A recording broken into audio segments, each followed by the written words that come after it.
Hello guys, मैं पारकी गोयल स्वागत करती हूँ आपका अपने यूट्यूब चैनल स्टडी विद पारकी में। और आज हम पढ़ते हैं सरकार के अंग कि सरकार के कौन कौन से अंग होते हैं। तो सरकार के 3 अंग होते हैं, एक कार्यपालिका, एक विधायिका जिसे आप व्यवस्थापिका भी कहते हैं, और तीसरी होती है न्यायपालिका। तो सरकार के कितने अंग होते हैं? तो सरकार के कितने अंग होते हैं? 3 अंग। कितने अंग? 3 अंग। कौन कौन से होते हैं अगर 3 अंग की बात करें? कार्यपालिका, कार्यपालिका,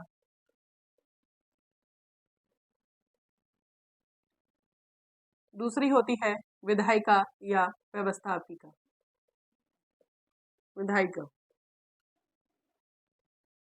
और तीसरी होती है न्यायपालिका। 3 अंग होते हैं सरकार के। ठीक है, अब ये तीनों क्या होती हैं?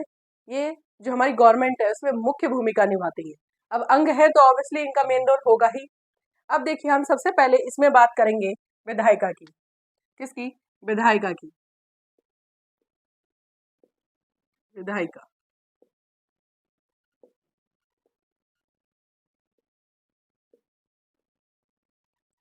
देखिए विधायिका, इसे व्यवस्थापिका भी कहते हैं और अलग अलग देशों में अलग अलग नामों से इसे जानते हैं। अगर हम इसकी बात कहें तो इसे लिख लीजिए, इसे व्यवस्थापिका, स्थापिका भी कहा जाता है। व्यवस्थापिका भी कहा जाता है। ठीक है, इसे व्यवस्थापिका भी कहा जाता है। अब इसका क्या काम होता है? ठीक है, इस विधायिका का क्या काम होता है? तो इसका काम होता है विधेयक तैयार करना। विधेयक तैयार करने का मतलब, ध्यान से सुनिए, विधेयक तैयार करने की बात हो रही है यहाँ पर, बनाने की या पारित करने की बात नहीं हो रही है, तैयार करने की बात हो रही है। मतलब तो विधेयक में होता क्या है? तो विधेयक होता क्या है? तो विधेयक की बात करी जाए तो विधेयक क्या होता है? देखो, विधायक का काम करने से पहले आप समझिए विधेयक क्या होता है। विधेयक, विधायिका क्या करती है? विधेयक तैयार करती है। विधेयक क्या होता है? तो विधेयक की अगर बात करें तो ये एक ऐसा प्रस्ताव पत्र होता है जिसमें लोकसभा और राज्यसभा द्वारा निर्धारित कायदे कानून होते हैं। उनकी एक लिस्ट होती है कि ये कायदे कानून अब होने चाहिए। ठीक है ना? देखिए, रूल्स फॉलो बाद में होते, पहले तो बनेंगे ना। तो ये रूल्स होते किसके हैं? तो लोकसभा और राज्यसभा आवश्यकता को देखते हुए कि हमारे राज्य में ऐसे कानूनों की भी जरूरत है। ठीक है ना? जैसे आपके अगर परिवहन का नियम कायदे कानून देखे तो देखिए, हेलमेट का कानून था लेकिन आप बहुत सख्ती कर दी गई है कि हेलमेट लगाना है। ठीक है, एक बाइक पे 2 लोग ही जाएंगे। ठीक है, तो इस टाइप से क्या ये कानून बनाए गए और बाद में उन्हें फॉलो कराया गया है। तो विधेयक क्या होते हैं? तो विधेयक में तो अगर बात करें तो यह है एक ऐसा प्रस्ताव पत्र होता है जिसमें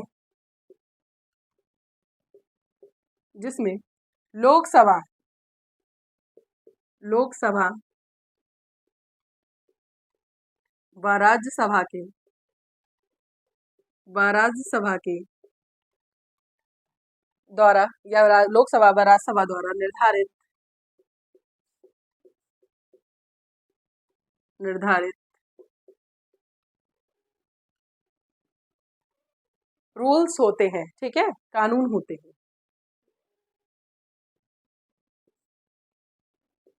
कानून होते हैं। ठीक है, तो हमने एक बात क्या जानी, विधेयक में विधायिका को समझने के लिए पहले विधेयक को समझना बहुत जरूरी है कि विधेयक क्या है। तो विधेयक में क्या है? लोकसभा और राज्यसभा के कुछ डिसाइड किए हुए रूल्स हैं। देखिए, उन्होंने केवल डिसाइड किया है, फाइनल कौन करेगा? ये बात कई बार आती है कि विधेयक, अगर हमारा विधेयक है वो पारित होता है, विधेयक कब बनेगा? ठीक है, अगर इसे हम बात करें, विधेयक में क्या होता है? एक प्रस्ताव पत्र जब राष्ट्रपति के पास जाता है तो विधेयक पारित कौन करता है? राष्ट्रपति। तो राष्ट्रपति के पास क्या एक ऐसे करना, एक लिस्ट जाती है जो जिसमें लोकसभा और राज्यसभा के निर्धारित कायदे कानून होते हैं। अब राष्ट्रपति जब उन्हें पारित कर देता है तब विधेयक, या जिसे कहते हैं बिल, बन जाता है वो। ठीक है, तो क्या बन जाता है? बिल। तो इसे आप उतारिए, फिर आगे चलते हैं, इसके बारे में और बात करते हैं। उतारिए। ठीक है, तो यहाँ से मैं हटा दे रही हूँ, विधेयक आप लिख लीजिएगा।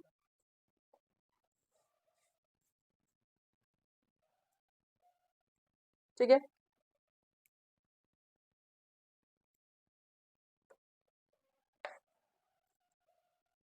तो इसमें आगे लिखिएगा,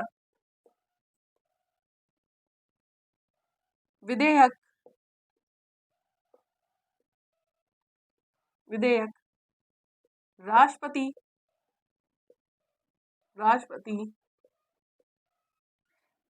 द्वारा पारित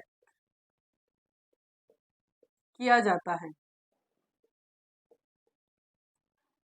किया जाता है, या इस तरह से भी डिफाइन किया जा सकता है इस बात को कि लोकसभा और राज्यसभा द्वारा डिसाइडेड रूल राष्ट्रपति द्वारा पारित होने के बाद विधेयक बन जाते हैं। ठीक है, इस तरह से भी इसको कहा जा सकता है। ठीक है, तो इस विधेयक क्या है? राष्ट्रपति द्वारा पारित किया जाता है। ठीक है, तो इस चीज को लिखिए। अगर हम बात करें तो ये क्या करती है, तो हमने अगर हम इसका कार्य समझे तो कार्य क्या किया इसने?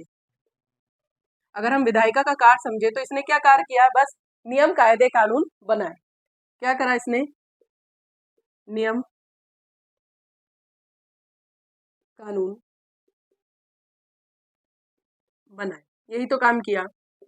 अगर आपसे कोई पूछे कि विधायिका क्या करती है, तो आप सिंपली आप कह देंगे कि नियम कायदे कानून बनाती है। बनाती यानी तैयार करती है। अब वो बाद में बनते किसके बाद है? जब राष्ट्रपति उन्हें पारित कर देता है। अब दूसरा अंग समझते हैं, कार्यपालिका। ठीक है, तो कार्यपालिका के नाम से ही आप समझ रहे हैं कार्य का पालन कराना। कार्यपालिका से आप याद कीजिए, कार्य का पालन, कौन से कार्य? जो रूल्स रेगुलेशन है विधायिका ने आपके बना दिए, इसको क्या करती है? फॉलो कराती है लोगों से। ठीक है ना, नियम कायदे कानून बन गए, अब उन्हें क्या करना है? फॉलो कराना है। तो आगे चलिए, लिखिए, हेडिंग डालिए, कार्यपालिका।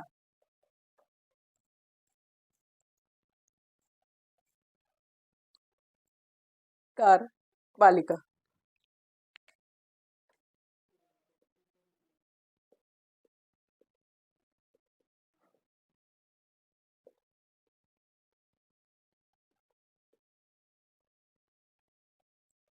तो लिखिए, कार्यपालिका जो है नियम कायदे कानूनों को क्रियान्वित करने का काम करती है। लिखिए, यह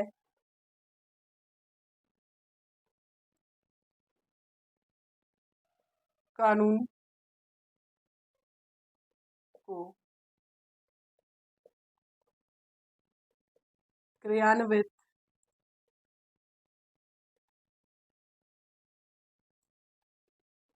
करने का कार्य करती है। ये क्या करती है? कानूनों को क्रियान्वित करने का कार्य करती है। कार्यपालिका को शासन की धुरी भी कहते हैं। अब धुरी क्यों कहेंगे? मेन काम तो यही कर रही है। सबसे पहले क्या कर रही है? रूल्स रेगुलेशन को फॉलो कराना। अपने आप में ही कठिन कार्य है, वो कौन करती है? कार्यपालिका। तो इसलिए इसे क्या कहते हैं? इसे शासन की कहा जाए तो शासन की धुरी भी कहते हैं। शासन की धुरी भी कहते हैं। ये आ चुका क्वेश्चन है कि कार्यपालिका निम्न में से किसको शासन की धुरी कहते हैं। आपको तीनों ऑप्शन दे देगा या नन ऑफ दिस कह देगा, और आपको ये चीज लिखनी होगी कि कार्यपालिका को शासन की धुरी कहते हैं। अब बात करें तो कार्यपालिका के कुछ प्रकार भी होते हैं। ठीक है, कार्यपालिका के प्रकार भी होते हैं, और वो कौन कौन सी होती है? अगर कार्यपालिका के प्रकार की बात की जाए तो देखिए, कार्यपालिका के प्रकार, तो राजनैतिक राजनैतिक और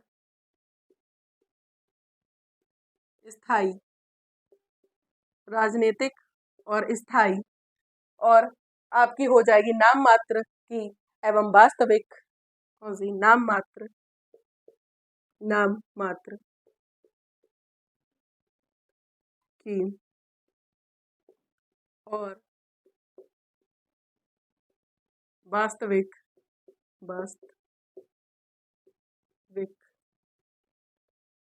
और तीसरी होती है आपकी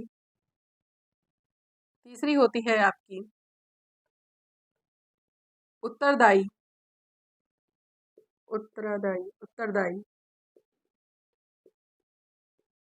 और अनुत्तरदायी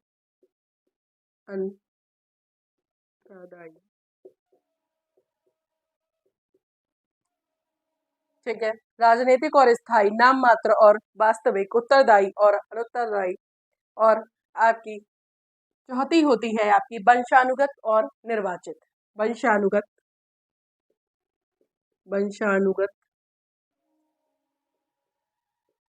और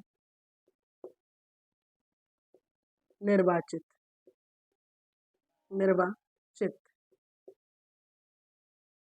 ठीक है। तो हमने जाना कि हमारी कार्यपालिका क्या करती है, कानूनों को क्रियान्वित करने का काम करती है और इसे क्या कहते हैं, शासन की धुरी कहते हैं। ये आपकी 4 टाइप की है, राजनीतिक और स्थायी, नाम मात्र और वास्तविक, उत्तरदायी और अनुत्तरदायी, वंशानुगत और निर्वाचित। तो इस प्रकार से हमने कार्यपालिका के भाग पढ़े कि कौन कौन से होते हैं। अब हम पढ़ते हैं न्यायपालिका के बारे में कि न्यायपालिका क्या करती है। आप इसको फटाफट उतार लीजिए।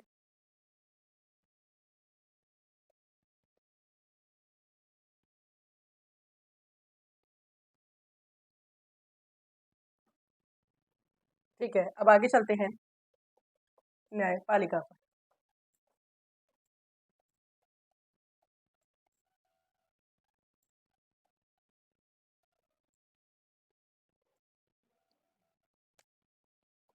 न्यायपालिका सरकार का तीसरा अंग, न्यायपालिका।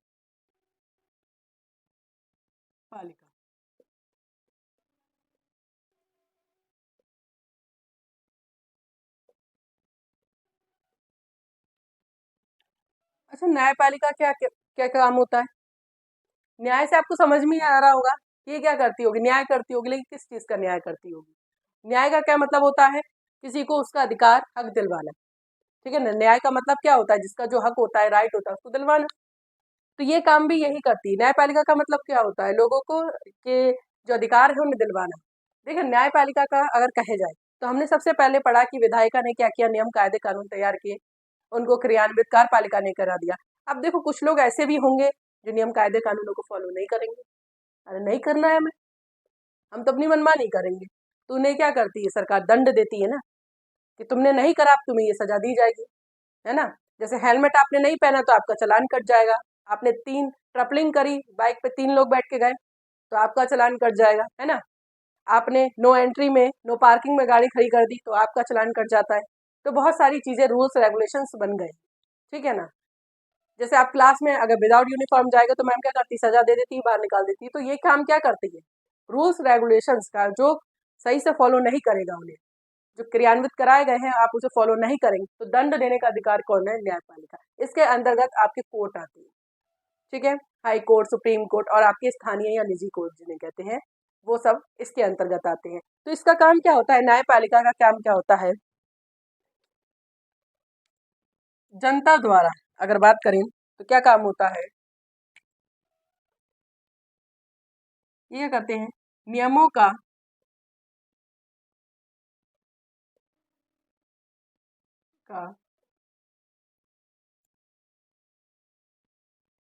उल्लंघन होने पर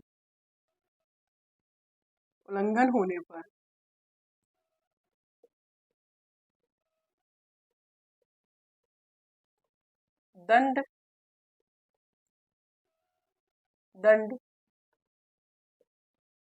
देने का कार्य करती है।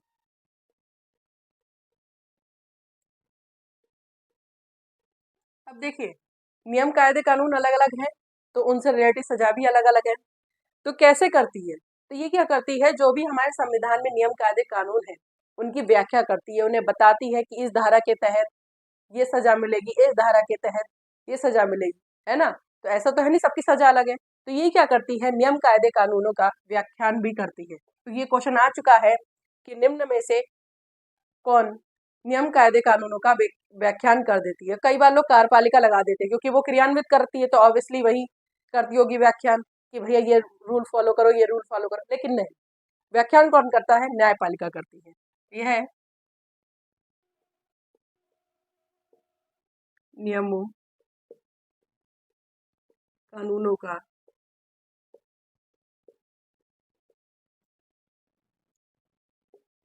व्याख्यान करती है, का व्याख्यान करती है। लिखिए इसको। अगर हम न्यायपालिका को अब एक अलग तरह से और डिफाइन करें तो न्यायपालिका क्या होती है, यह उन व्यक्तियों का समूह होती है। यह उन व्यक्तियों का समूह होती है जो संविधान के अनुसार विवादों का, यानी समाज में जो विवाद हो रहे हैं उनका क्या करती है, हल करने का अधिकार इन्हें प्राप्त होता है। तो ये क्या करती है, यह उन व्यक्तियों का समूह होती है जो समाज के, तो लिखिए यह, लिख लीजिए इसके नीचे, इसे और इस तरह से भी डिफाइन किया जा सकता है कि यह उन व्यक्तियों का, यह उन व्यक्तियों का समूह है, यह उन व्यक्तियों का समूह होता है जो